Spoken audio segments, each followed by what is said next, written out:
আসসালামু আলাইকুম ভিউয়ার্স। এই দেখেন ট্রাক্টর দিয়ে জমি হাল চাষ করা হচ্ছে ধান চাষের জন্য। এটা হচ্ছে ঐতিহ্যবাহী রোয়ার বিল। বিল এখন শুকিয়ে গেছে,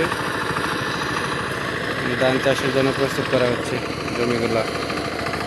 সবাই এখন চাষবাস করবে।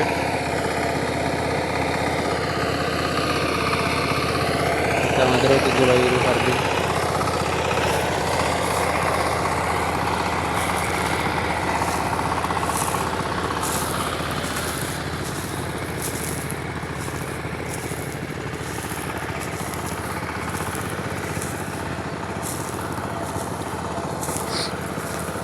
এই বিল মূলত নামকরণ করা হয়েছে, প্রচুর রৌ মাছ থাকতো এই জন্য রৌ মাছের নাম অনুসারে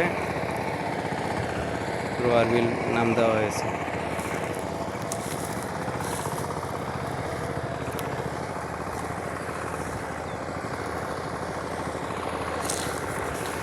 বিল এখন প্রায় শুকনো, এখন তেমন মাছ থাকে না আগের মতো, প্রায় শুকিয়ে গেছে।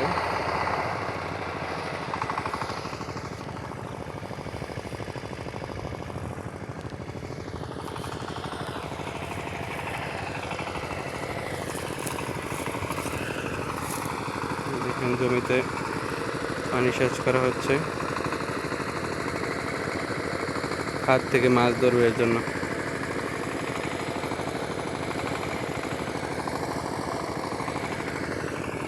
ওকে, ভালো থাকবেন সবাই। আসসালামু আলাইকুম।